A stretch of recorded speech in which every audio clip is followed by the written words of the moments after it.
and today lecture we will discuss about T1 and T2. Okay, that how T1 MH form and how T2 MH form, and on T1 MH water and fat are seen black and white.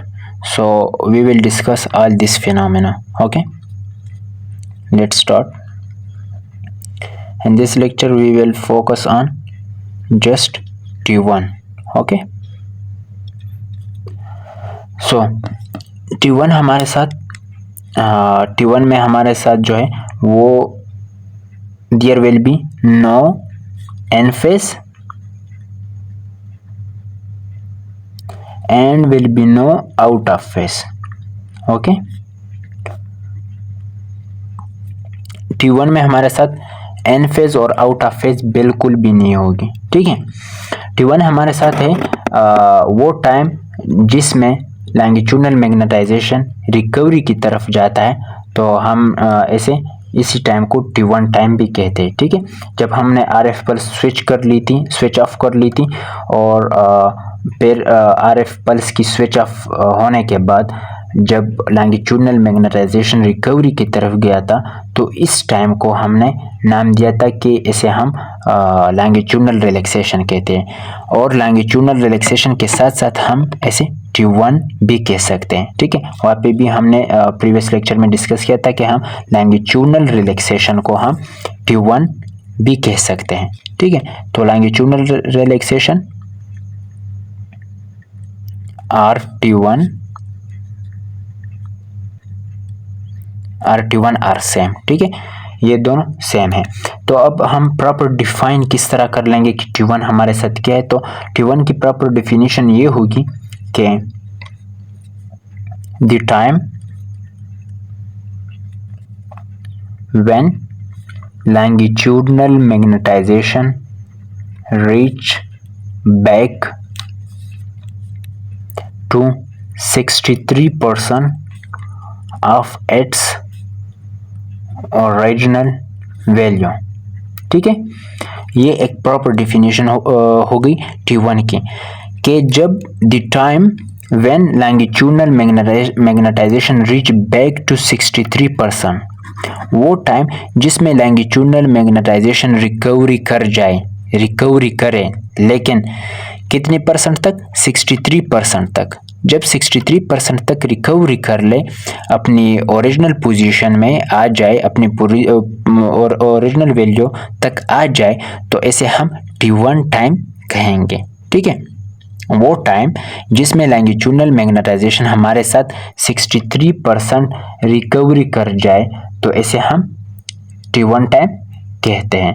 ठीक है, अब ये जो T1 है वो हमारे साथ depend करता है टिश्यू कंपोजिशन पे, स्ट्रक्चर पे.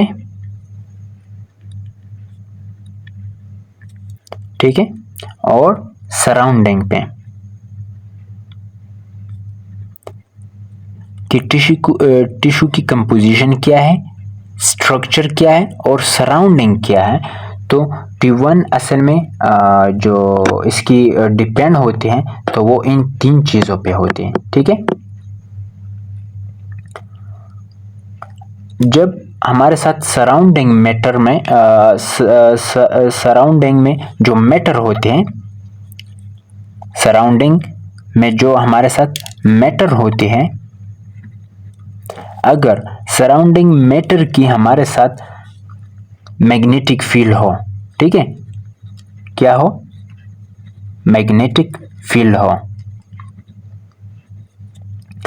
जब सराउंडिंग मैटर की हमारे साथ मैग्नेटिक फील्ड हो और वो लार्मर फ्रीक्वेंसी के थ्रू फ्लक्चुएट कर रहे होते हैं. ठीक है, जब फॉर एग्जांपल सराउंडिंग मैटर की हमारे साथ मैग्नेटिक फील्ड अगर हो, अगर सराउंडिंग मैटर की हमारे साथ मैग्नेटिक फील्ड हो और वो लार्मर फ्रीक्वेंसी के थ्रू क्या करता है, फ्लक्चुएट। तो इसमें क्या होगी, इसमें होगी कि जो एनर्जी ट्रांसफ़र होगी टू दी सराउंडिंग तो वो फास्ट होगी, ठीक है, एंड इजी होगी। जब हमारे साथ सराउंडिंग मैटर की मैग्नेटिक फील्ड प्रेजेंट होगी और वो लार्मर फ्रीक्वेंसी के थ्रू फ्लक्चुएट हो रही होती है, तो इसके साथ क्या होती है, इसका फ़ायदा ये होता है कि हमारे साथ ट्रांसफ़र ऑफ एनर्जी इजीली हो जाता है। ट्रांसफ़र ऑफ एनर्जी किससे, प्रोटॉन से टुवर्ड्स द सराउंडिंग। तो transfer of energy from proton to surrounding will be easy and quickly. Okay, जब हमारे साथ सराउंडिंग मैटर की मैग्नेटिक फील्ड लार्मर फ्रीक्वेंसी के थ्रू फ्लक्चुएट हो रही होती, तो इसका फ़ायदा यह होता है कि हमारे साथ जो प्रोटॉन से सराउंडिंग की तरफ जो ट्रांसफ़र ऑफ एनर्जी होती है तो वो हमारे साथ फास्ट होती है एंड ईजली होती है, ठीक है। तो जब ये प्रोटॉन की जो ट्रांसफ़र ऑफ एनर्जी है प्रोटॉन की सराउंडिंग की तरफ जब ये फास्टली और ईजली होती, तो इसके साथ प्रोटॉन की जो T1 टाइम होती वो शॉर्ट होगी, ठीक है।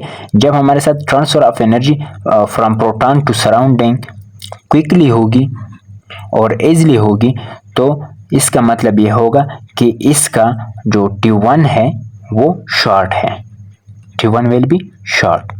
Okay, so let see to example one as water. हम मोस्टली वाटर और फैट लेते हैं, ठीक है। तो हमें तो ये मालूम हो गया कि जहाँ पे हमारे साथ transfer of energy from proton to surrounding fast and easily होगी, तो उसके जो T1 टाइम है वो हमारे साथ शॉर्ट होगी। तो हम अब देख लेंगे वाटर में कि वाटर में हमारे साथ क्या फिनोमेना होते हैं। तो वाटर में first of all we will take water. Okay, water में जो हमारे साथ मॉलिक्यूल प्रेजेंट होते हैं तो वो क्या कर लेती है, वो रैपिडली मूवमेंट में होते हैं, ठीक है। जो उसमें मॉलिक्यूल होते हैं, मॉलिक्यूल्स मूव रैपिडली, ठीक है। जो वाटर मॉलिक्यूल में हमारे साथ जो वाटर में मॉलिक्यूल होती है तो उसकी जो मूवमेंट होती है वो रैपिडली होती है, ठीक है। तो इस वजह से प्रोटॉन, जो वाटर के अंदर प्रोटॉन होते हैं वो बहुत लंबा टाइम लेते हैं कि अपनी एनर्जी को ट्रांसफ़र कर सके सराउंडिंग को, ठीक है। ये फेनामिना है वाटर में। वाटर में क्या होता है कि वाटर में हमारे साथ जो प्रेजेंट मॉलिक्यूल होते हैं वो बहुत तेज़ी से इस तरह मूवमेंट करता है, इस तरह रैपिडली। तो इस रैपिडली मूवमेंट की वजह से क्या होता है कि जो प्रोटॉन मौजूद होते हैं इनसाइड द वाटर तो वो बहुत ज़्यादा लॉन्ग टाइम लेता है, long time to transfer their energy to surrounding, ठीक है। तो इस रैपिडली मूवमेंट की वजह से ये जो रैपिडली स्पिन कर रहे होते हैं वाटर मॉलिक्यूल, तो इसकी वजह से ये सराउंडिंग को बहुत लेस एनर्जी देते हैं, लेस एनर्जी टू सराउंडिंग, ठीक है। तो जब वाटर मॉलिक्यूल के अंदर मौजूद प्रोटॉन रैपिडली मूवमेंट करते हैं और इसकी रैपिडली मूवमेंट की वजह से ये सराउंडिंग को लेस एनर्जी देते हैं, तो इसकी वजह से हमारे साथ क्या हो जाता है, हमारे साथ वाटर की जो T1 टाइम है वो लॉन्ग हो जाती है। वाटर की हमारे साथ T1 टाइम लॉन्ग है, ठीक है। अच्छा, अब हम आ जाते हैं फैट की तरफ। Water and fluid same, okay. So fat में क्या फिनोमेना होते हैं, जब हम फैट को देखते हैं, फैट में जो अंदर मौजूद प्रोटॉन होते हैं, मॉलिक्यूल होते हैं, तो वो लार्मर फ्रीक्वेंसी के थ्रू मूवमेंट करते हैं, ठीक है। तो जब ये लार्मर फ्रीक्वेंसी के थ्रू मूवमेंट करते हैं तो इसके साथ ये हो जाता है कि ये स्लोली मूवमेंट करता है। तो इस की वजह से ये हो जाता है कि फैट में मौजूद प्रोटॉन जो होते हैं वो क्विकली एनर्जी दे देते हैं सराउंडिंग को। जब ये क्विकली एनर्जी दे देते हैं, अपनी जो पूरी एनर्जी होती है वो सराउंडिंग को दे देते हैं, तो इसकी वजह से हमारे साथ क्या हो जाता है, इसकी जो T1 टाइम है वो बहुत शॉर्ट रह जाती है। ठीक है,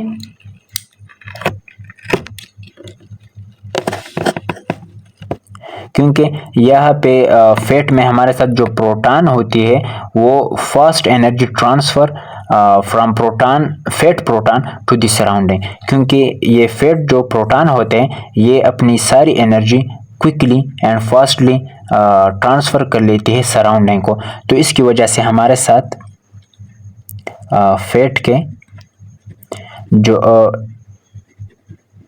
F80 जो फैट की T1 टाइम है वो हमारे साथ क्या होती है, शॉर्ट होती है।